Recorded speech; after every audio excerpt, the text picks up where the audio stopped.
हज़रत उमर फारूक को पता चलता है कि कुछ सिपाही, कुछ फौजी आ रहे हैं, रास्ता खतरनाक है, अपना एक कासिद भेज दिया जंगल में, यहीं आराम कर लो, रास्ता खतरनाक है, खतरनाक जानवर आते जाते रहते हैं, इसलिए तुम्हें रात वहीं गुजारना है और दिन के उजाले में तुम्हें मदीने आना है। उनको रात में उसी जंगल में गुजारना था उन फौजियों को। हजरत उमर अपना घोड़ा उठाते हैं और देखते हैं कि उन फौजियों को कोई तकलीफ तो नहीं है, बिस्तर उनके पास है या नहीं, तकिए उनके पास है या नहीं, लेटने के लिए चादरें बिछाने के लिए उनके पास चटाइयां हैं या नहीं। हजरत उमर ये देखने के लिए रात ही में निकल जाते हैं। क्या देखते हैं कि बीच सड़क पर एक औरत लेटी बैठी हुई है और उसकी गोद में एक बच्चा है जो रो रहा है। हजरत उमर ने घोड़ा रोका और कहा, क्या बात है, ये बच्चा क्यों रो रहा है? उसने कहा भूखा है। चलो इसको दूध पिलाओ, इस बच्चे को दूध पिलाओ, इसको खामोश कराओ और अपने घर जाओ। ये कहकर आगे बढ़ गए।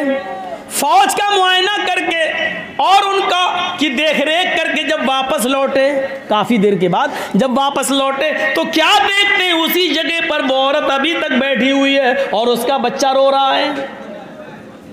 हजरत उमर घोड़े से उतरे, उस औरत के पास गए और कहा, बड़ी निर्दयी माँ हो, बड़ी बेरहम माँ हो, अभी तक बच्चे को रुला रही हो, तुम्हारी पिस्तानों में क्या दूध नहीं है जो इस बच्चे को पिलाकर खामोश कर सको और अपने घर जा सको? उसने कहा, मैं इस बच्चे को दूध पिलाना नहीं चाहती, मेरी पिस्तान में दूध है लेकिन मैं पिलाना नहीं चाहती, मैं इस बच्चे का दूध छुड़ा रही हूं। का क्यों? उस औरत को मालूम नहीं कि ये उमर है। उस औरत ने कहा, इसलिए मैं इसका दूध छुड़ा रही हूं कि उमर ने, अमीरुल मोमिनीन ने यह ऐलान कर दिया है, जब तक बच्चा अपनी माँ का दूध पिएगा उसको बैतुल माल से वजीफा नहीं मिलेगा, फंड नहीं मिलेगा। जब बच्चा अपनी माँ का दूध छोड़ देगा तो उस बच्चे का राशन मिलना शुरू हो जाएगा। मैं इस बच्चे का दूध छुड़ा रही हूँ ताकि इस बच्चे का भी राशन मुझे मिलने लगे। जो राशन मिलता है वो मेरे घर में काफ़ी नहीं होता। हजरत उमर फारूक की आंखों में आंसू आ गए, नजरें आसमान पे डालियों का, उमर तू कितना बड़ा जालिम है, तूने ये कानून क्यों बनाया है कि जब तक बच्चा अपनी माँ का दूध न छोड़ दे तब तक उसको वजीफा नहीं मिलेगा। इस कानून के बाद फिर कोई औरत अपने बच्चे को दूध ही नहीं पिलाएगी। जब माँ का दूध ही नहीं मिलेगा तो बच्चे में माँ की मोहब्बत कैसे पैदा होगी? आपने उसी दिन ये कानून ख़त्म कर दिया। और अपने माँ बाप की नाफरमानी कभी मत करना। लो, माँ बाप का दर्द हमें था, बोल भी रहा था और हदीस भी आ गई, वला तउकन्न वालिदैक व इन मराकन तखरुज मिन अहलिक व मालिक। अपने माँ बाप की कभी नाफरमानी मत करना। ए भैया अब बैठ जाओ, अब किसी को जो उठे बगल वाला उसको ज़बरदस्ती बिठा दे। पेशाब लग रहा है तो यही कर लो, लेकिन अब जाने मत देना, बहुत हो गया ये नाटक। वला तउकन्न वालिदैक व इन मराकन तखरुज मिन अहलिक व मालिक। अपने माँ बाप की कभी भी नाफरमानी मत करना, चाहे वो तुम्हें अपने घर से निकल जाने का हुक्म ही क्यों ना दे दें और अपने बीवी बच्चों को छोड़ने का हुक्म ही क्यों ना दे दें। बीवी बच्चों को छोड़ने का हुक्म देना छोड़ दो, लेकिन माँ बाप की नाफरमानी मत करना। घर मकान से निकाल दे, भाग, मेरा घर नहीं, तुझे 1 इंच जमीन नहीं दूंगा, निकल भाग। घर बार छोड़ देना, लेकिन माँ बाप की नाफरमानी, ये है माँ बाप का दर्जा। कौन बेटा ये कबूल करेगा? लेकिन हक ये है माँ बाप का। एक सहाबी अपनी माँ को तवाफ करा रहे हैं कांधे पर बिठाकर। हजरत उमर फारूक ने कहा, अलैकल जन्ना, तूने अपनी बूढ़ी माँ को जो पैरों से लंगड़ी है, आंखों से अंधी है, अपने कांधे पर उठाकर खाने काबा का तवाफ कराया, तूने तो जन्नत पाली, तूने तो जन्नत हासिल कर ली, तू तो जन्नती हो गया। उस सहाबी ने कहा, अमीरुल मोमिनीन क्या मेरी माँ का हक अदा हो गया? यानी अंधी है, लंगड़ी है, और मैं इसको अपने कांधे पर उठाकर तवाफ़ करा रहा हूँ। पेशाब पायखाना करती है तो मैं ही इसका पेशाब और पायखाना धोता हूँ, गंदगी को मैं साफ करता हूँ। क्या अभी भी मैंने अपनी माँ का हक अदा नहीं किया? क्या मेरी माँ का हक अदा हो गया? क्या फरमाया हजरत उमर ने? तूने जन्नत तो कमा ली लेकिन माँ का हक अदा नहीं हुआ। कहा कि अच्छा, फिर माँ का हक अदा कब होगा? हजरत उमर फारूक ने कहा माँ का हक अदा हो ही नहीं सकता।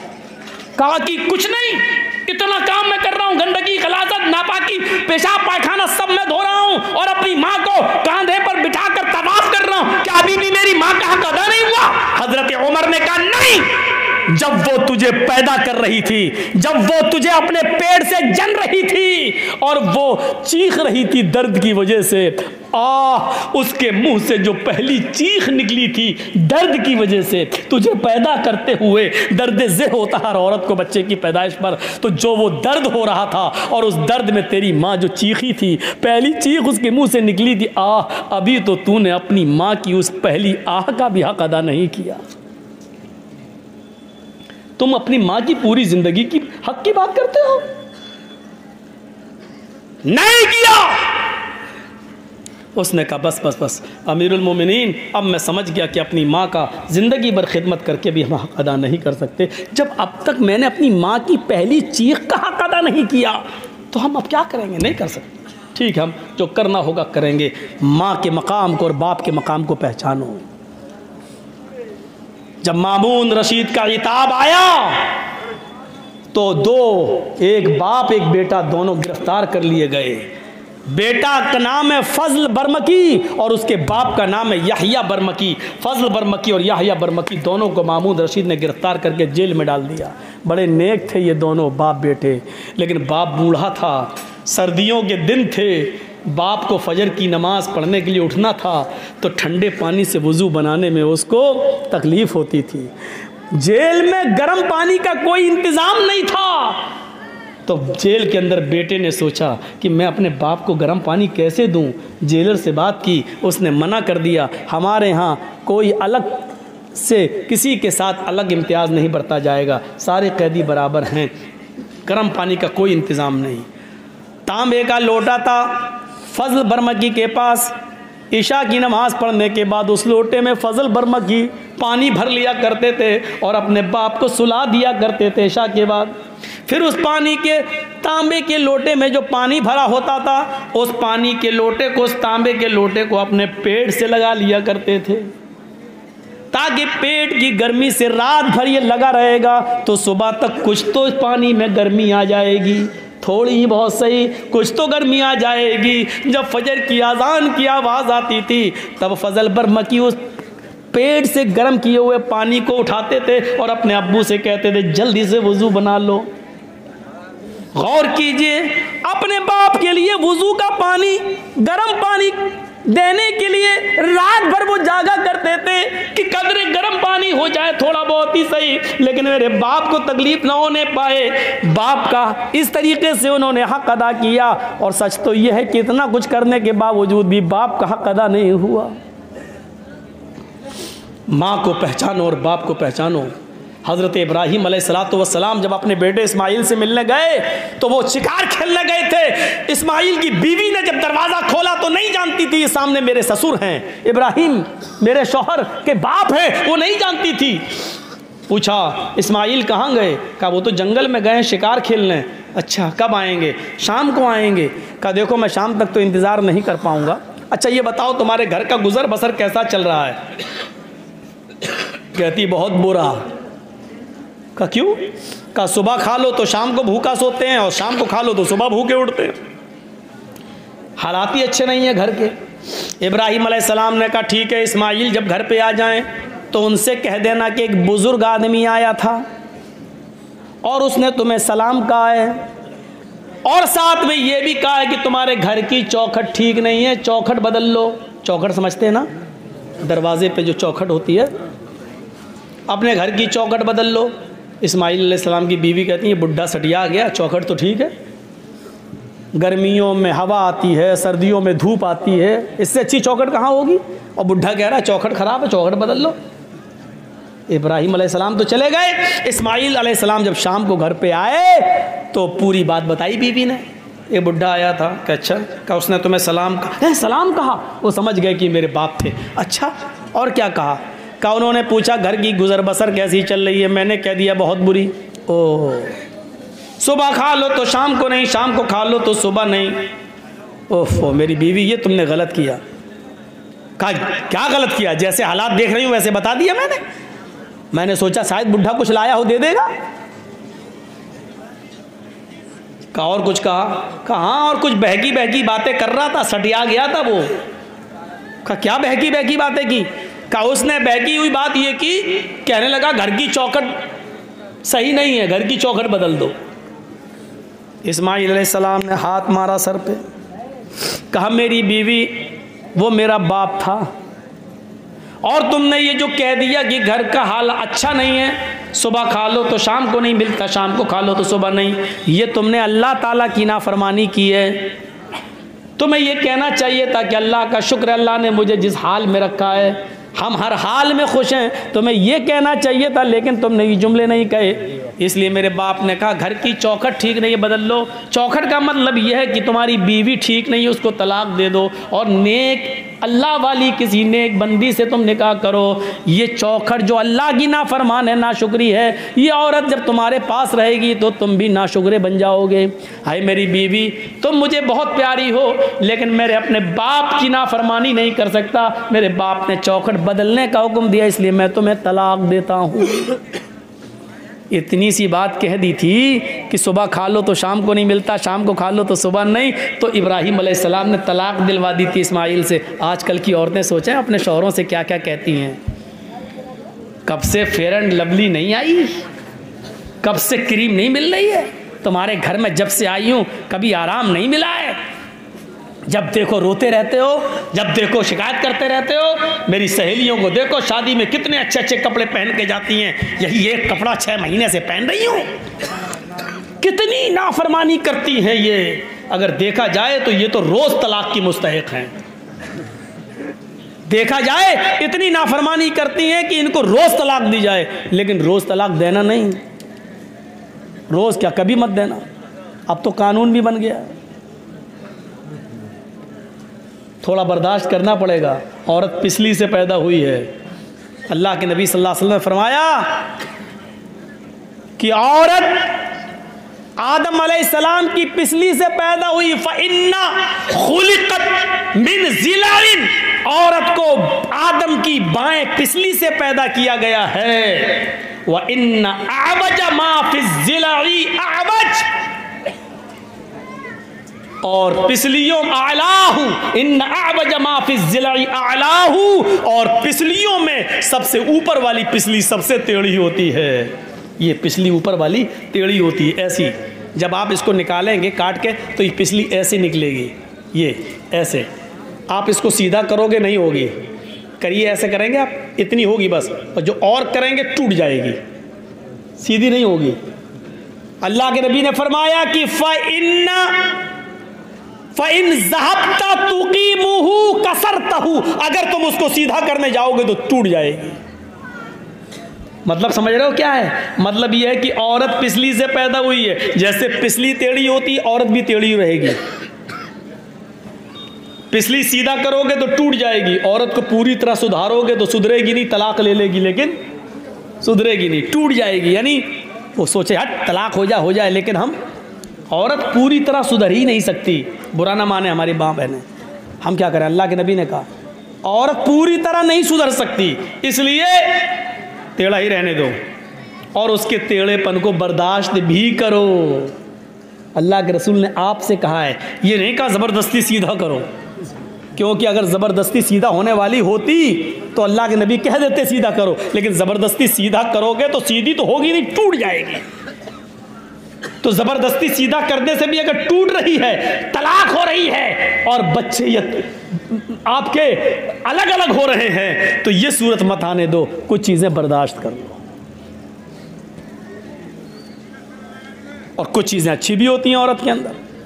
आज कह रही हूँ कि मर जाए मौलवी कमीना, हमें टेढ़ा बता रहा है। तेरी बीवी भी तो टेढ़ी होगी, हाँ है तो क्या करें? आप क्या समझते हैं मैं आपको यहाँ डांटता हूँ, घर में हमको भी सुनना पड़ता है। और कौन ऐसा आदमी है जिसको अपने घर में नहीं सुनना पड़ता है, बताइए तो जरा। ये पार्लियामेंट में जितने बैठे हैं नेता ना, यो करते हैं, वो करें, क्या करें, घर में सब सुनते हैं।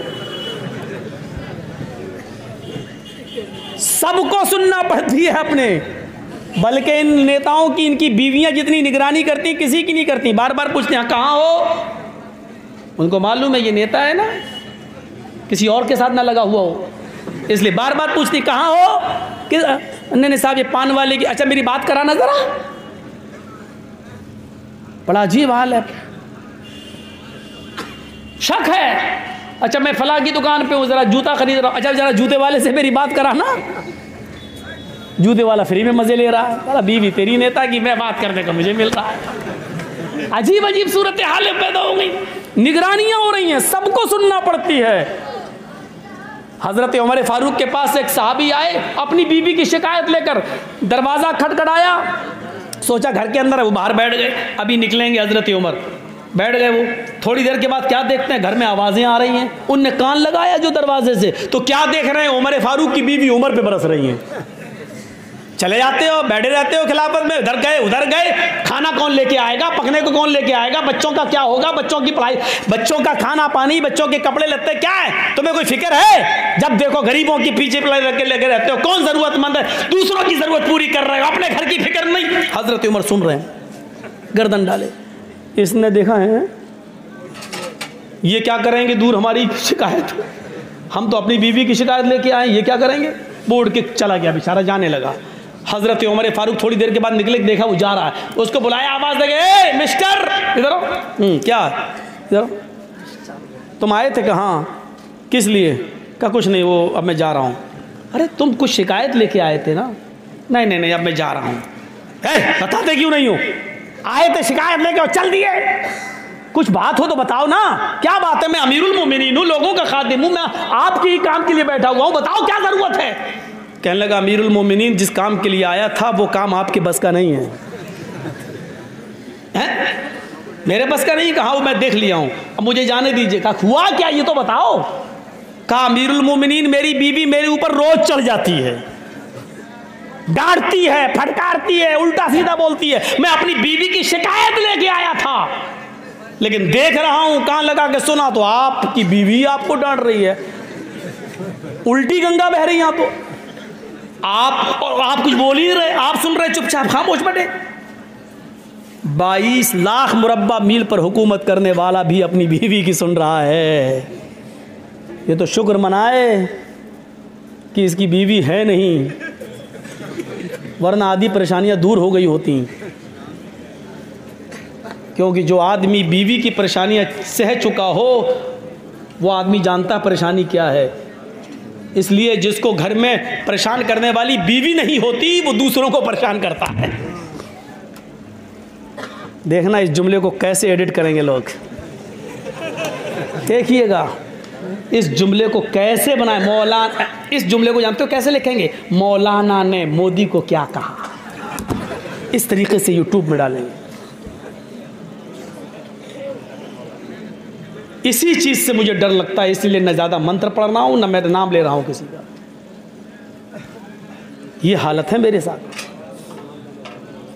मैं नहीं चाहता था कि मैं समझौता करूं, लेकिन करना पड़ रहा है मुझे हालात के साथ। इतना तो कोई नहीं परेशान करता है। तो मेरे भाइयों, अब वक्ती तौर पे एक बात आ गई, मैंने कह दी। अब इसका ये मतलब थोड़ी कि आप उसका फोटो मेरे फोटो के साथ बना देंगे। मौजू ये होना चाहिए कि इस्लाम ने औरत को क्या मकाम दिया है, ये होना चाहिए। अब ये मौजू ना होकर क्या मौजू होगा? मौलाना ने मोदी को ललकारा, ये बनाते हैं यूट्यूब पर। अब बताइए, इसको जब लाखों लोग देखेंगे तो जो उसके फैन हैं क्या कहेंगे? कहीं कहीं मुकदमा जरूरी नहीं है कि हम बिहार में बोलें तो बिहारी पर मुकदमा हो। कोई भी आदमी कहीं भी मुकदमा दायर कर सकता है, ये कानून है हिंदुस्तान। बिहार में होंगे तो चलो आप लोग निपटा लोगे, बंगाल में होंगे तो चलो ममता दीदी हैं,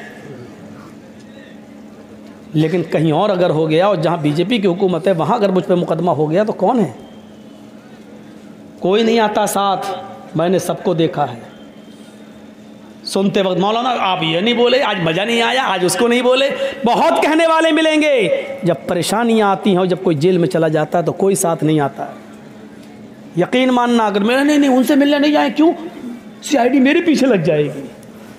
मौलाना जर्जी से इसके क्या ताल्लुक़ है, ये क्यों मिलने गया था? सबको देख लिया है। आपको भी मशवरा देता हूं, जो कुछ भी करना है अपने बलबूते पे करना है। ये मत सोचना कि आपको परेशानी आई, आप कभी जेल में चले गए तो दूसरे आपकी मदद करेंगे। दूसरों पर कभी भरोसा मत करना। आपके अंदर अपनी कैपेसिटी हो, बर्दाश्त करने की अपनी क्षमता हो तो आप कदम उठाइएगा, नहीं तो दूसरों के भरोसे पर मत रहिए। तो हज़रत उमर फारूक से कहा कि आप तो खुद ही परेशान हैं, मैं जा रहा हूँ। हज़रत उमर ने कहा अच्छा सुनो, शादी हो गई? हाँ। बच्चे हैं? हाँ। बच्चे किसके हैं? उसने कहा मेरे। दूध किसने पिलाया? कहा मेरी बीवी ने। दूध पिलने का पैसा दिया? कहा नहीं। खाना कौन पकाता है? कहा बीवी। कहा तुम्हें मालूम है बच्चे बाप के होते हैं, अगर माँ उसकी दूध ना पिलाए तो बाप ज़बरदस्ती दूध नहीं पिलवा सकता। अगर माँ ये कहे बीवी के मुझे आपके बच्चे को दूध पिलाना है, मुझे इतना रुपया महीना चाहिए, तो आपको उतना रुपया महीना देना पड़ेगा, दूध पिलाई। दिया तुमने? नहीं। कहा वो हमारे बच्चे को दूध पिला देती है, पैसा भी नहीं लेती है। बच्चे आपके हैं, पेशाब करें तो आप धुलाओ, लेटरिन करें तो आप धुलाओ, कौन धुलाता है? कहा मेरी बीवी। कहा अगर वो ये कहे कि आपके बच्चे ने गंदगी किया, आप धुलाइए, तो आप ही को धुलाना पड़ेगी, लेकिन वो धुला देती है। खाना कौन बनाता है? कहा बीवी। का जब निकाह हुआ था तो तुमसे खाना पकाने की शर्त नहीं थी, उसमें यह था कि इतने इतने रुपए महर के बस तुम्हारे साथ निकाह किया जा रहा है, क्या तुमने कबूल किया? इतने इतने रुपए महर के बस तुम्हारे निकाह में, अलावा नान नफका, तुम्हारे निकाह में फला की बेटी के साथ तुम्हें निकाह हो रहा है और पढ़ा दिया गया, क्या तुमने कबूल किया? अलावा नान नफका।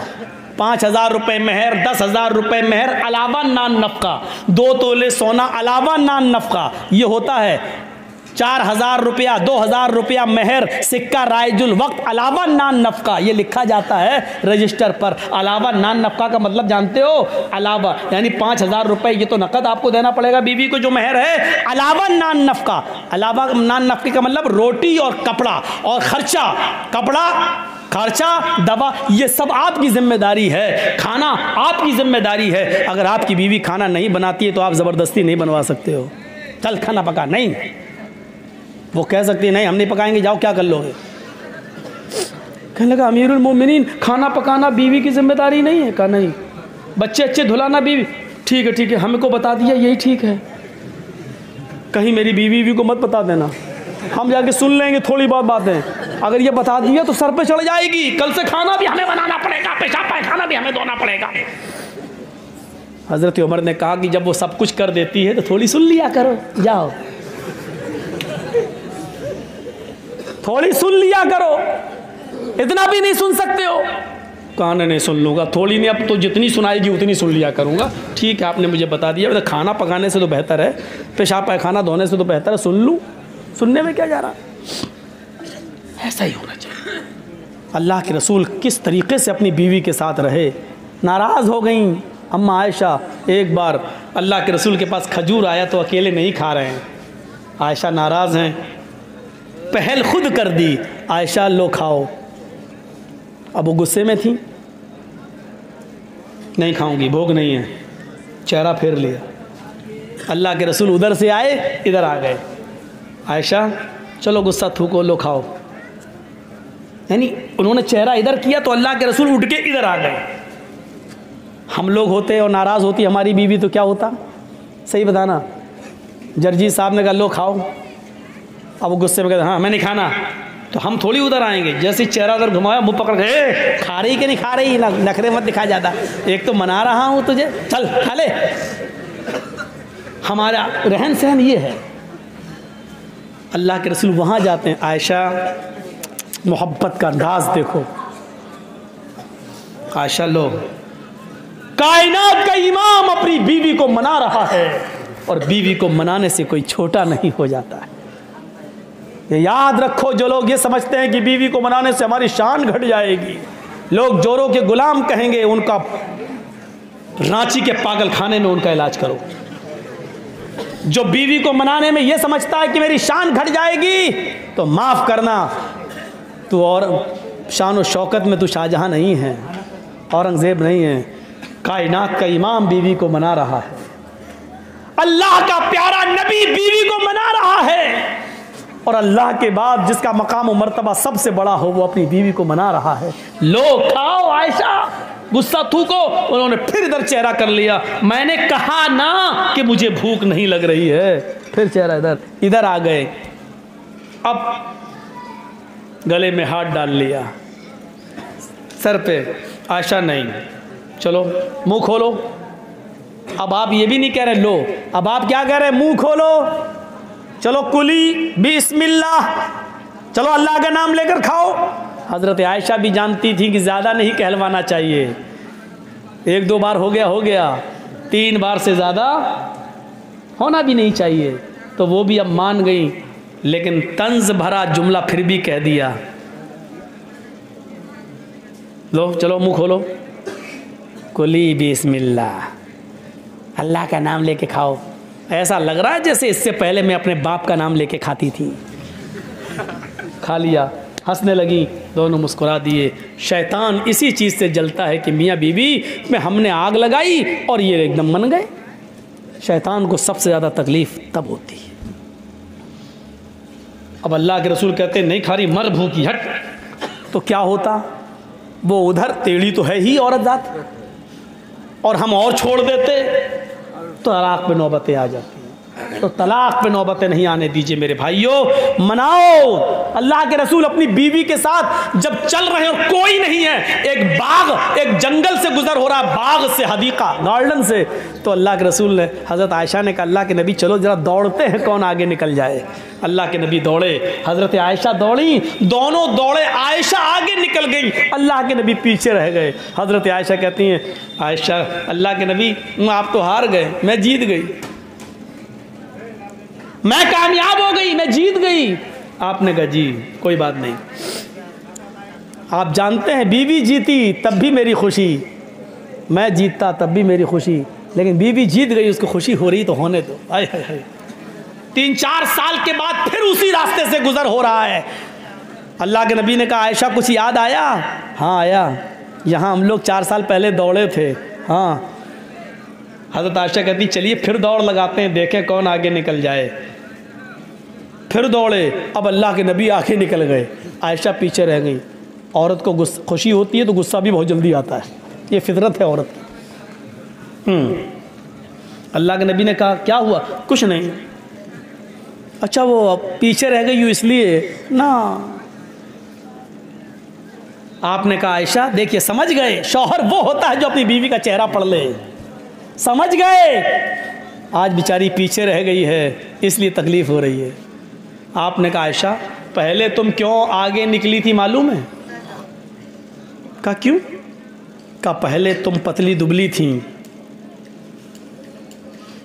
इसलिए दौड़ती हुई आगे निकल गई थी। इन 4 सालों में तुमने कुछ खाया है, मदीने के खजूरों ने तुम्हें थोड़ा मोटा कर दिया है, पहले से तुम्हारा वज़न थोड़ा बढ़ गया है, इसलिए पीछे रह गई, मैं आगे निकल गया। हाँ हो सकता है। अभी भी अल्लाह के नबी समझ रहे हैं कि वो खुशी नहीं है जो होनी चाहिए। आपने कहा आयशा इसमें गुस्सा होने की क्या बात, एक मरतबा तुम जीती, एक मरतबा मैं, मैच डिरा, फाइनल हम लोग दौड़ेंगे ही नहीं कि किसी को तकलीफ हो। अब आयशा ने दिमाग लगाया, अम्मा आयशा हाँ बात तो सही है, एक मरतबा मैं भी तो जीत चुकी हूँ और एक मरतबा आप, अभी तो बराबर हुआ है। तब तो शौहर नब्ज़ समझता है बीवी किस बात से खुश होती है। आपने कभी नब्ज़ समझने की कोशिश की? नब्ज़ पढ़िए, पहचानिए, हर चीज औरत मुंह से नहीं कहती है। एक बार गुस्सा भी आया अल्लाह के रसूल को और किसी बात पर गुस्सा होकर कसम खा ली कि मैं 1 महीने तुम लोगों से बात नहीं करेंगे, किसी बीवी से हम नहीं मिलेंगे, कसम खा ली। 1 महीने कसम पूरा करने के लिए आप ऊपर चले जाते, नमाज पढ़ के आए और छज्जा था वहाँ लकड़ी का तख्त, उसी पे चले जाते थे, किसी से नहीं बात करते थे। 29 दिन हो गए, मगरिब की नमाज़ पढ़ के आए, कहा आयशा सलाम अलैकुम, लाओ खाना वाना लाओ, क्या बनाया है।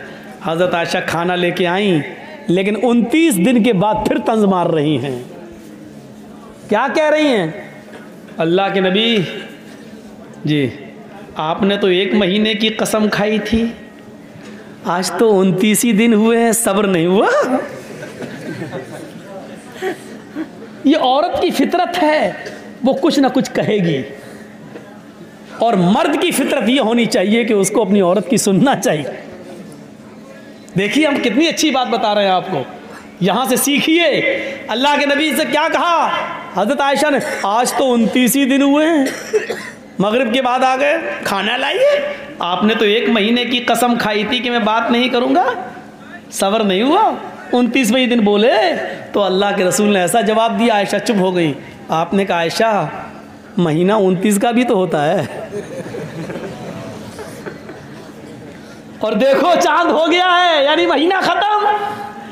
मगरिब में हम चांद देखा गया, महीना 29 का भी होता है, और आज 29 का चांद हुआ है, यानी महीना खत्म। मैंने 1 महीने की कसम खाई थी, महीना पूरा हो गया।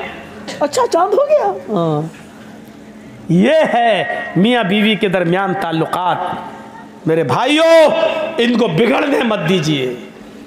लोग चाहेंगे, कोशिशें करेंगे बिगाड़ने की, तो वला तौक़ करना वालिदैक, बोल रहे थे माँ बाप के ऊपर, पहुंच गए मियाँ बीवी के। वला तौक़न्ना वालिदैक व इन मराकन तखरुज मिन अहलिक व मालिक, 2 चीजें। तीसरी चीज, वला ततरुकन्ना सलातन मक्तूबतन मुतअम्मिदन फइन्न मन तरक सलातन मक्तूबतन मुतअम्मिदन फक़द बरियत मिनहु ज़िम्मतुल्लाह। फर्ज नमाज कभी कसदन जानबूझकर मत छोड़ना। जो फर्ज नमाज जानबूझकर छोड़ देता है, अल्लाह रब्बुल आलमीन के ऊपर से उसकी जिम्मेदारी उठ जाती है, फिर अल्लाह को उसकी कोई फिक्र नहीं होती। फर्ज नमाज कभी जानबूझकर मत छोड़ना। जंग हो रही है, लेकिन सहाबा नमाज नहीं छोड़ रहे हैं। अगर 500 आदमी जंग लड़ रहे हैं, अजान का टाइम हो गया तो 250 लोगों ने मोर्चा संभाल लिया, और 250 लोग नमाज पढ़ने में मसरूफ हो गए। जब ये 250 नमाज पढ़ चुके तो इन्होंने मोर्चा संभाल लिया, और जो लड़ रहे थे उन्होंने नमाज पढ़ना शुरू कर दी। मेरे भाइयों, जंग हो रही है, लेकिन साहबा ने नमाज नहीं छोड़ी। नमाज किसी भी कीमत पर माफ नहीं। जर्जीस साहब को RSS के कुछ गुंडे पकड़ के बांध दें, पेड़ से बांध दें, लाठी डंडे बरसाएं, हाथ पैर बंधे हैं, अभी जिंदा हैं जर्जीस साहब, और अजान का टाइम हो चुका है। आवाज आ रही है अल्लाहू अकबर अल्लाहू अकबर। जर्जीस साहब के ऊपर अब फर्ज हो गया कि वो नमाज पढ़ें। या अल्लाह, गुंडों ने बांध रखा है, हम नमाज कैसे पढ़ें? हमें नमाज पढ़ना है, हमें उन गुंडों से एक बार कहना है कि भैया अजान हो रही है, मुझे थोड़ी देर के लिए छोड़ दीजिए कि मैं वुजू बनाकर नमाज पढ़ लूं। अगर वो छोड़ते हैं तो ठीक है, नहीं छोड़ते हैं तो बंदे बंदे हमें नमाज पढ़ना पड़ेगी। वुजू नहीं है, वुजू के लिए भी आपके हाथ पैर नहीं खोले जा रहे हैं, तो आपको दिल में वुजू की नीयत करना पड़ेगी कि मैंने वुजू बना लिया। अगर मैं खुला हुआ होता तो वुजू जरूर बनाता, लेकिन मैं बंधा हुआ हूं, और इन लोगों ने मुझे वुजू बनाने के लिए पानी नहीं दे रहे, हाथ पैर नहीं खोल रहे। आय अल्लाह, मैंने नियत से वुजू बना लिया, मेरी नियत वुजू की है, आपका वुजू हो गया। ये लोग मुझे हाथ नहीं उठाने दे रहे, मैंने बंदे बंदे अल्लाह नियत कर ली, अल्लाहु अकबर। ये मेरा चेहरा किबले की तरफ नहीं कर रहे हैं। आय अल्लाह, जिस तरफ मेरा चेहरा है तू मेरे दिल की नीयत को जानता है। अगर मैं खुला होता तो किबले की तरफ चेहरा करता। आय अल्लाह, मैं खुला नहीं हूं, बंधा हुआ हूं, मैं इसी तरफ रुक करके नमाज पढ़ रहा हूं, तो मेरी इबादत को कबूल कर ले, इसी को मेरे लिए किबला बना दे। आपको उसी हाल में नमाज पढ़ना पड़ेगी। वुजू नहीं बनाने दिया जा रहा है तो नियत कर लो वुजू की, वुजू हो जाएगा। किबले की तरफ चेहरा नहीं करने दिया जा रहा है तो जिस तरफ तुम्हारा चेहरा उसी तरफ तुम जुमले पढ़ना शुरू कर दो, तुम्हारी नमाज होगी। हाथ नहीं उठाने बांधने दिया जा रहा है, नीयत नहीं बांधने दी जा रही है। जबान से अल्फाज अदा करते रहो, अल्हम्दुलिल्लाहि रब्बिल आलमीन अर्रहमानिर रहीम मालिकी यौमिद्दीन। आपकी नमाज अदा हो जाएगी। आपको रुकू नहीं किया जा रहा, करने दिया जा रहा, सजदा नहीं, ऐसे ही कहो अल्लाहु अकबर, सुभान रब्बियल अज़ीम, सुभान रब्बियल अज़ीम, सुभान रब्बियल अज़ीम, समी अल्लाहु लिमन हमिदा, रब्बना व लकल हम्द, हम्दन कसीरन तय्यबन मुबारकन फी, अल्लाहु अकबर, सुभान रब्बियल आला, सुभान रब्बियल आला, सुभान रब्बियल आला, अल्लाहु अकबर, अल्लाहुम्मा ग़फ़िरली वरहमनी वहदनी वआफ़िनी वरज़ुक़नी, अल्लाहु अकबर, सुभान रब्बियल आला, सुभान रब्बियल आला, सुभान रब्बियल आला, अल्लाहु अकबर, अत्तहियातु लिल्लाहि वस्सलावातु वत्तय्यबात, अस्सलामु अलैका अय्युहन नबी व रहमतुल्लाहि व बरकातुहू। जो पढ़ा जाता है वो सब ऐसे ही पढ़िए, आपकी नमाज होगी। नमाज इस हाल में भी माफ नहीं है। आपको मालूम है कि मेरी लिंचिंग हो रही है, आपको मालूम है कि गुंडे हमें नहीं छोड़ेंगे, आपको मालूम है कि मेरे ऊपर जुल्म करके मुझे मार डालेंगे, लेकिन नमाज का वक्त हो गया है। आपको इस हाल में भी नमाज पढ़ना पड़ेगी। नमाज माफ नहीं है। वला ततरुकन्ना सलातन मक्तूबतन मुतअम्मिदन, कभी जानबूझकर मत छोड़ना। फइन्न मन तरका सलातन मक्तूबतन मुतअम्मिदन फक़द बरियत मिन्हु ज़िम्मतुल्लाह। जिस मुआशरे में, जिस समाज में, जिस गांव में, जिस मोहल्ले में नमाज जानबूझ के छोड़ी जाती है, अल्लाह रब्बुल आलमीन की जिम्मेदारी उस मुआशरे से उठ जाती है, फिर अल्लाह की कोई जिम्मेदारी नहीं रहती है। तीन चीज़ें। चौथी चीज़, वला तशरबन्न खमरन फ़इन्नहु रअसु कुल्लि फ़ाहिशा, कभी भी शराब को हाथ मत लगाना, इसलिए कि ये तमाम गंदगियों की माँ है, तमाम गंदगियों की जड़ है, सारी बुराइयों की जड़ शराब है। सुनन नसई में बनी इसराइल का एक आदमी का वाक़या नकल किया गया है। एक औरत ने उसको बुलाया, किसी गवाही के लिए बुलाया, लेकिन उस औरत की नीयत ख़राब थी। वो बड़ा इबादत गुजार था, बड़ा नेक था। कई कमरों में दाखिल होने के बाद उसके कमरे में पहुंचा, सारे दरवाजे बंद हो गए। वो औरत बेवा थी। उसने कहा, बोलो किस लिए मुझे बुलाया है, किसके बारे में आपको गवाही लेना है, मुझे जो मालूम होगा सच सच बता दूंगा। उस औरत ने कहा, अरे भाई इधर आओ, मैंने गवाही के लिए कब बुलाया है? कहा, फिर किस लिए बुलाया है? कहा, सुनो इधर बैठो, मैंने तुम्हें इसलिए बुलाया है कि तुम मेरे साथ मुंह काला करो। उदनु मिन्नी, मेरे करीब होइए और मुझसे जिना कीजिए। उसने कहा, रे दिमाग सही है? इतने सालों से मैंने आज तक नमाज नहीं छोड़ी, इबादत नहीं छोड़ी, तहज्जुद नहीं छोड़ी, एक भी हमने गुनाह का काम नहीं किया, और तुम मुझसे जिना के लिए कह रही हो? नहीं। दरवाजे चारों तरफ से बंद थे, भागने का कोई रास्ता न था। सुनो, तुम्हारे पास तीन ऑप्शन है, नहीं तो जान जाएगी। तीन ऑप्शन, या तो मुझसे जिना करो, पहला, नहीं करते हो तो ये 6-7 साल का खूबसूरत लड़का बैठा हुआ है, ये छुरी रखी हुई है, इसको कत्ल करो। पहला ऑप्शन, मेरे साथ जिना करो, छोड़ दूंगी। नहीं करते हो, इस लड़के को कत्ल करो। उसने कहा, यह भी बड़ा गुनाह है, मैं नहीं करूंगा। इस बच्चे ने मेरा क्या बिगाड़ा कि मैं इसको कत्ल करूं? नहीं कर सकता। तो उसने कहा, तीसरा ऑप्शन, ये प्याले में जो शराब रखी हुई है इसको पियो, छोड़ दूंगी। उसने देखा कि तीनों ऑप्शन में से एक ऑप्शन तो अपनाना है, वरना मेरी जान खतरे में। तो उसने सोचा, जिना बहुत बड़ा गुनाह है, कत्ल भी कोई कम बड़ा गुनाह नहीं है। शिर्क के बाद दूसरे नंबर पे कत्ल आता है, और कत्ल के बाद तीसरे नंबर पे जिना आता है। तो ये भी बहुत बड़ा गुनाह है, न मैं कत्ल करूंगा न मैं जिना।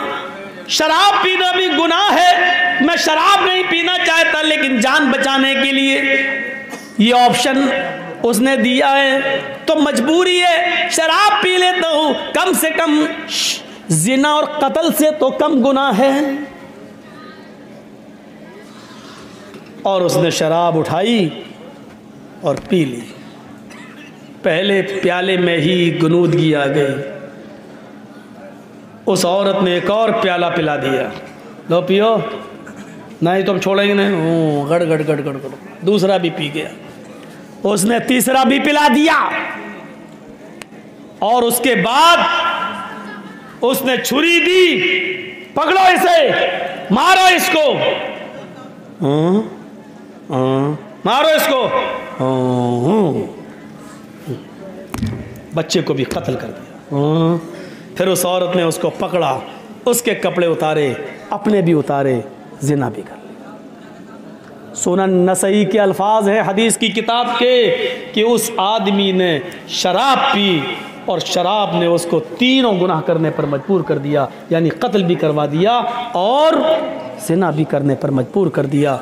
वरना एक जिना कर लेता, बच जाता, जान बच जाती, 2 गुनाह से बच जाता, औरत भी खुश हो जाती, बाद में जाके तौबा कर सकता था। लेकिन उसने ये सोचा कि शराब कत्ल और जिना से छोटा गुनाह है, लेकिन ये नहीं समझ पाया कि शराब तमाम गुनाहों की माँ है, तमाम बुराइयों की जड़ है। इसलिए उसने शराब पी और शराब पीकर उसने तीनों काम कर डाले। शराब पीकर शराब पिया और शराब पीकर कत्ल किया, कत्ल के बाद जिना किया। एक काम करवाया जा रहा था लेकिन शराब ने उससे तीनों काम करवा लिए। इसलिए अल्लाह के नबी ने फरमाया कि शराब के करीब मत जाओ, कभी शराब मत पियो, इसलिए कि तमाम बुराइयों की जड़ है। कितने नौजवान शराब पीकर अपने घर में आकर अपनी माँ को, चुप, कुतिया, छिनाल, रंडी, पता नहीं क्या क्या अपनी माँ को बोलते हैं अपनी जबान से। यह शराब, तसव्वुर करो तुम्हारे कलेजे कैसे बर्दाश्त कर लेते हैं कि शराब पीकर तुम अपनी माँ के सामने आ जाओ, अपनी बहन के सामने आ जाओ और उन्हीं को माँ बहन की गालियां दो। ये तुम्हारे ज़मीर कैसे गवारा कर लेते हैं।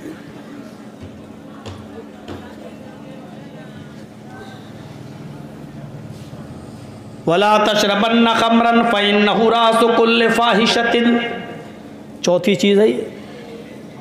और 5वीं चीज, इय्याका वल मासिया फइन्न बिल मासियति हल्ला सखतुल्लाह, कभी जिंदगी के अंदर अल्लाह की नाफरमानी का कोई काम मत करना, इसलिए कि जिस बस्ती में अल्लाह की नाफरमानी के काम होते हैं अल्लाह का अजाब उस बस्ती पर हलाल हो जाता है, यानी अल्लाह को उस बस्ती पर अजाब नाजिल करने में देर नहीं लगती है।